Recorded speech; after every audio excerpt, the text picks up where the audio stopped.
Khalistani terrorist Sukhdool Singh, also known as Sukhdool Singh, has been killed in Canada. This was during an inter-gang clash. Reports say he was on the Indian National Investigation Agency's most wanted list.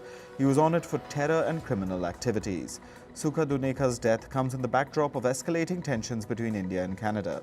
On Tuesday, Canadian Prime Minister Justin Trudeau said his country was investigating India's suspected involvement in the murder of pro-Khalistan leader Hardeep Singh Nijjar.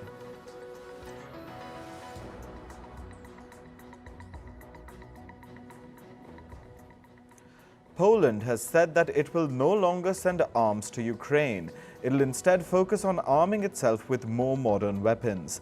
This was just a few hours after Warsaw summoned Kyiv's ambassador amid the ongoing grain exports row. Tensions between the two nations were sparked by Poland's ban on Ukrainian grain imports. Poland has been one of Ukraine's staunchest supporters after Russia invaded it last year. It is one of Kyiv's main weapon suppliers. Ukrainian President Volodymyr Zelensky confronted Russia directly at the UN Security Council. He faced a Russian official for the first time ever since the war broke out. Zelensky called Russia's invasion of his country criminal. He also urged that Moscow be stripped of its UN veto power. Replying to him, Russian Foreign Minister Sergei Lavrov defended his country's use of the veto power in the UNSC. Lavrov described it as a legitimate tool of international relations. Brazil's President Luiz Inácio Lula da Silva met with his Ukrainian counterpart Volodymyr Zelensky on Wednesday. Their meeting lasted for more than an hour. Both leaders discussed bilateral relations and peace efforts amid the ongoing Russia-Ukraine war. Zelensky and Lula were in New York to take part in the United Nations General Assembly. Iran's parliament has passed a new hijab and chastity bill. It lays out punishments for women who violate Iran's mandatory dress code. For women, unacceptable covering has been defined as quote-unquote revealing or tight clothing. Women will also be punished for wearing clothes that show parts of the body lower than the neck or above the ankles. Those dressed inappropriately face up to 10 years in jail under Iran's new bill. Meanwhile, Iran says it has no issue with the UN nuclear watchdog's inspection of its nuclear sites. The country's President Ibrahim Raisi said this in a news conference on the sidelines of the UN General Assembly. Raisi added that quote-unquote trustworthy inspectors could continue their work in Iran. This comes days after Tehran barred multiple inspectors from the International Atomic Energy Agency. They were assigned to oversee Iran's atomic activities. In Armenia, thousands of protesters gathered in the capital, Yerevan. They demanded the resignation of Armenian Prime Minister Nikol Pashinyan. The protesters denounced the government's perceived failure to support Armenians in the Nagorno-Karabakh region. Yesterday, Azerbaijan declared a ceasefire in Nagorno-Karabakh. It ended what it called anti-terrorist operations in the disputed region after about 24 hours of attacks. Australian lawmakers have called for the release of Julian Assange. They have urged US officials to drop their attempts to extradite Assange from a British prison and bring him to the US.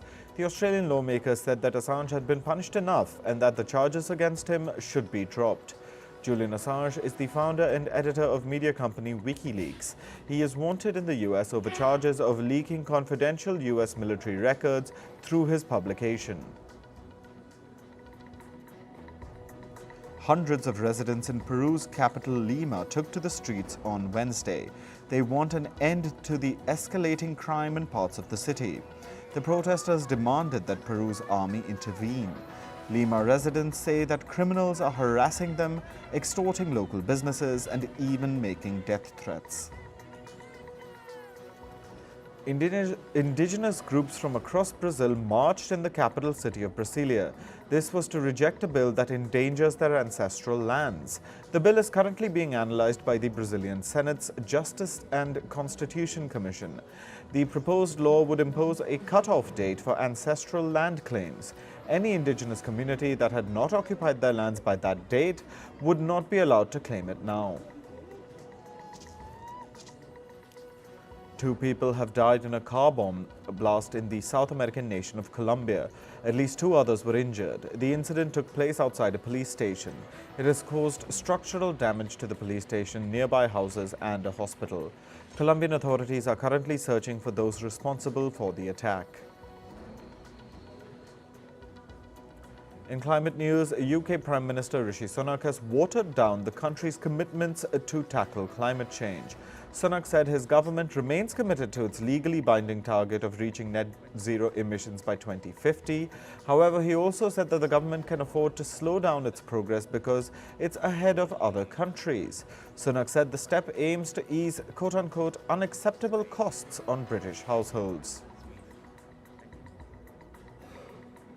Meanwhile, Britain's Interior Minister Suella Braverman has said that the country needs a pragmatic approach to reaching net zero emissions. She said the UK cannot save the planet by bankrupting British people. Braverman's comments came right before Sunak's announcement. She added, and I quote, "We want to achieve climate goals in a way that does not impose undue and disproportionate cost on families." People in Australia's Sydney made their way to Bondi Beach as they face unreasonably hot spring conditions. Extreme fire danger warnings are in place for the Greater Sydney region. It's home to more than 5 million people. On Tuesday, Australia's Bureau of Meteorology declared that an El Niño weather event is underway.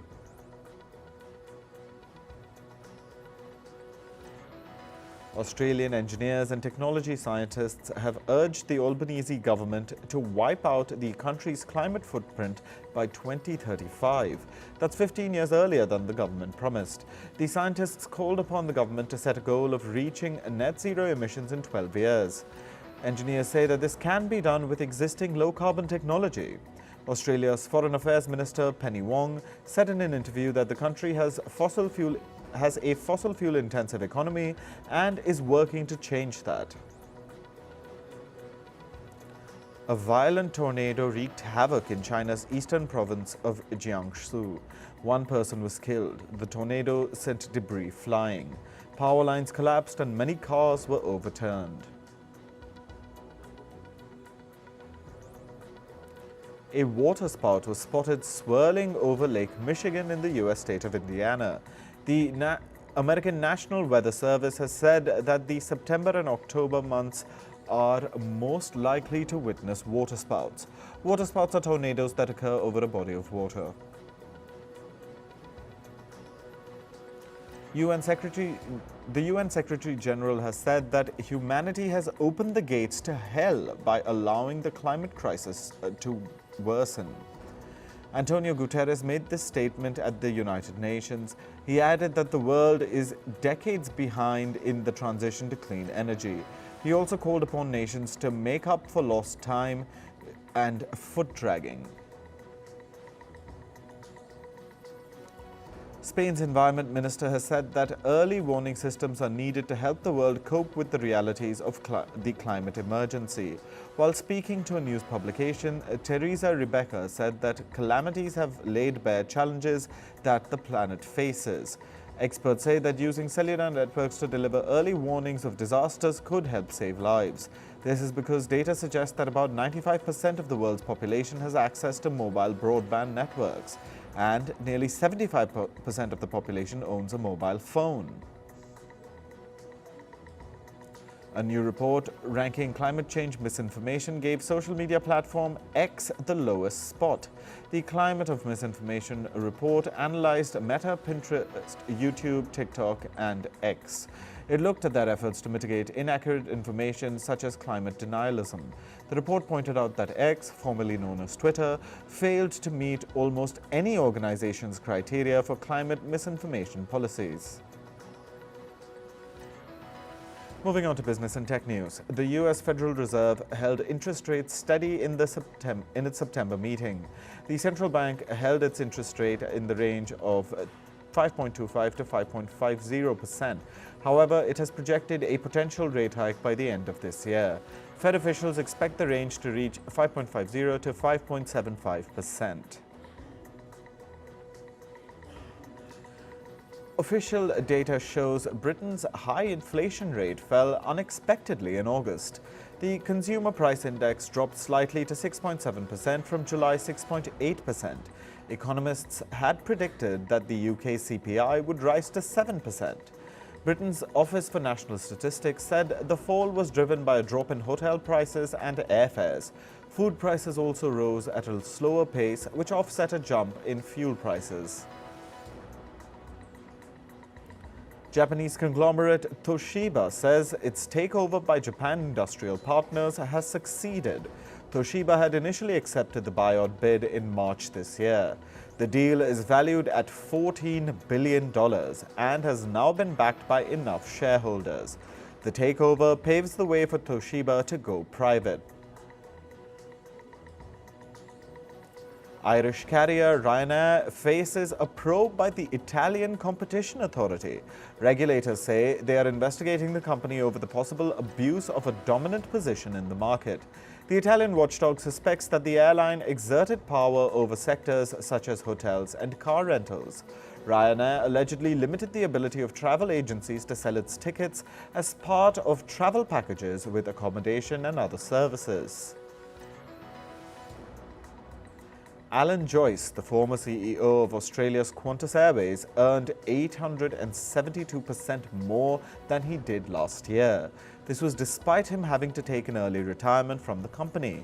Joyce advanced his retirement amid a lawsuit accusing Qantas of selling tickets on thousands of already cancelled flights. Despite all this, he walked away with $21.4 million. However, Qantas said that it was cutting and withholding the former CEO's hefty bonuses amid damaging lawsuits. Bankrupt crypto exchange FTX has sued the parents of founder Sam Bankman-Fried.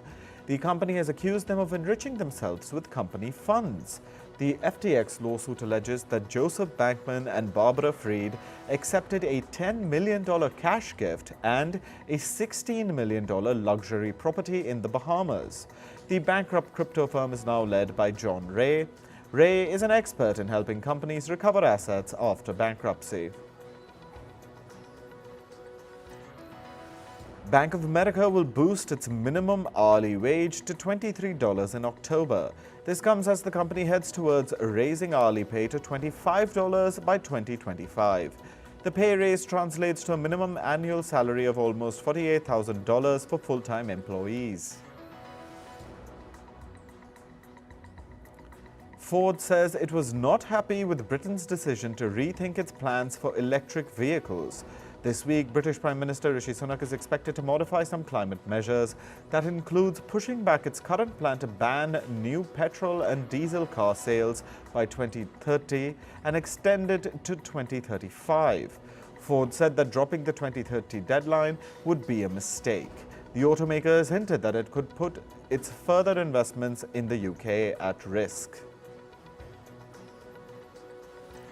Reports say India's Ola Electric plans to file regulatory papers for its initial public offering. This could come before the end of October this year. The company aims to raise up to $700 million through the IPO. Ola is reportedly targeting the listing for early January or February next year. Unions at Apple stores in France have called for a strike on Friday and Saturday. They're demanding better pay and better working conditions. The strike coincides with the launch of Apple's new iPhone 15 in France. Problems are mounting for the tech giant in the country. Last week, the French government suspended sales of iPhone 12 handsets. This was after tests showed that the model breaches radiation exposure limits. Moving on to sports, the International Cricket Council has picked 3 US venues for the men's T20 Cricket World Cup. The American cities that will host cricket matches are Dallas, Miami, and New York. This is the first time that the T20 Cricket World Cup matches will be played in the US. The West Indies are the designated co-hosts for the tournament. The T20 World Cup will begin next year in the month of June. England's match against Ireland was abandoned without a single ball being bowled. This was due to wet and damp conditions at the Headingley Stadium in the city of Leeds. The next match will be played at Trent Bridge on the 23rd of September. In football, Arsenal beat PSV Eindhoven 4-0 in the UEFA Champions League. Arsenal had a commanding first half, with the Gunners finding the back of the net 3 times. In the second half, Arsenal captain Martin Odegaard scored in the 70th minute to seal the comfortable win. The Gunners are off to a flying start after a 6-year absence from the Champions League. Bayern Munich beat Manchester City 4-3 in a high-scoring Champions League thriller yesterday. Leroy Sané and Serge Gnabry scored for Bayern in the first half. United attempted a comeback with a goal in the 49th minute. Just 4 minutes later, though, Harry Kane restored Bayern's 2-goal cushion. Kane scored his first goal for Bayern via a penalty. Casemiro's late double for United fell just short as Bayern also scored in injury time, closing the match at 4-3. Real Madrid just scraped past FC Union Berlin in their Champions League bout yesterday. The game was scoreless at the end of 90 minutes at the Santiago Bernabeu. But midfielder Jude Bellingham finally found the net 4 minutes into injury time, helping Real Madrid claw out a victory. In Major League Soccer, Inter Miami beat Toronto 4-0 in a one-sided game. However, star player Lionel Messi had to leave the match in the 37th minute due to an injury. Only minutes later, Messi's former Barcelona teammate Jordi Alba also left the field due to a strain. Inter Miami's coach says both Messi and Alba will skip the club's next match on Sunday. At the Asian Games, India beat South Korea 3-2 in men's volleyball. It was a nail-biting match for India against the 4-time Asian Games volleyball winners, South Korea. It lasted almost 2 hours and 40 minutes. This is the second consecutive win for the men in blue. India have now qualified for the volleyball knockout stage. The Indian men's rowing team had a stellar start at the Asian Games. 2 pairs of Indian rowers have entered the finals. This is in the race categories of men's lightweight doubles and men's double sculls. The Indian rowers will now race for gold on the 24th of September. In Formula One, McLaren have extended their contract with Australian rookie Oscar Piastri. This is till the end of the year 2026. McLaren's manager says the 22-year-old has had an impressive first season. The debutant Piastri is currently ranked 11th in the F1 Championship. Basketball star LeBron James has been called out by the fiancé of late Saudi journalist Jamal Khashoggi. This comes after James made a trip to Saudi Arabia earlier this month. Slain journalist Khashoggi's fiancé says LeBron James is ignoring Saudi Arabia's human rights violations for money. James has reportedly posted that he will play in Saudi Arabia if they give him a plush deal. Remember, in 2018, Khashoggi was assassinated, reportedly on orders from the Saudi government. In entertainment news, the Writers Guild of America, or WGA, and Alliance of Motion Pictures and Television Producers, or AMPTP, held negotiations on Wednesday. WGA represents striking writers, while the AMPTP represents some major Hollywood studios. Talks hinted towards a possible agreement. However, if it does not materialize, the strike is poised to persist until at least the end of the year. The Writers Guild of America has been on strike since May this year. American comedian Jimmy Kimmel had to cancel his upcoming live show after he tested positive for COVID-19. Kimmel was working on a show called Strike Force 3 with his fellow comedians Jimmy Fallon and Stephen Colbert. Kimmel took to social media platform X and wrote that he did not want to make his friends sick.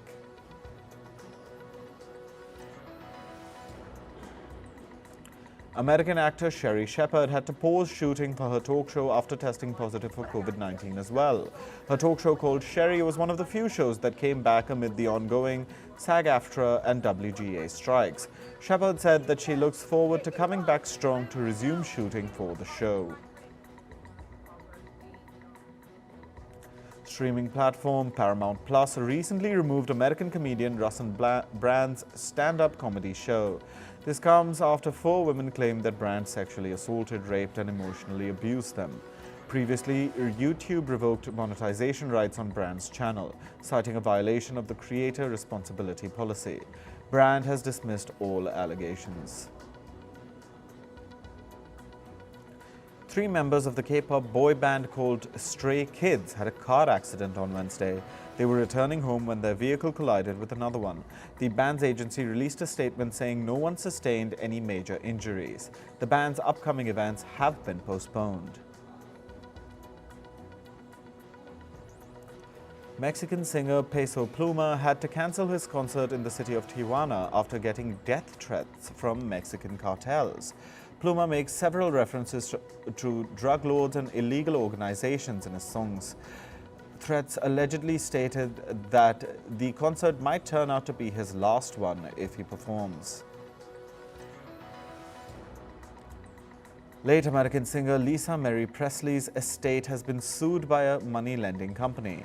As per reports, Presley took out a loan of more than $3 million in 2018 and failed to repay it. Now, the late singer's daughter, Riley Keough, will reportedly have to pay over $2 million within 45 days to get the charges dropped. Presley died on the 12th of January this year after alleged complications from a bariatric surgery. American actor Emma Roberts has apologized to actor Angelica Ross for her alleged transphobic comments. Ross acknowledged the apology. She took to social media and said, "Recognizing your behavior was not that of an ally." Ross claimed on an Instagram Live that Roberts passed a transphobic comment against her on the sets of the American Horror Story 1984. Oprah Winfrey has questioned the use of Ozempic for weight loss, calling it just an easy way out. She said this on her talk show Oprah Daily's The Life You Want, The State of Weight. Winfrey admitted that she almost used the drug when she underwent a knee surgery. A number of celebrities have turned to using Ozempic for weight loss. Using this drug without a medical prescription can be dangerous. American actor Amber Heard is making a Hollywood comeback with the film called In the Fire. The trailer of the psychiatric thriller was recently released. Heard was seen playing the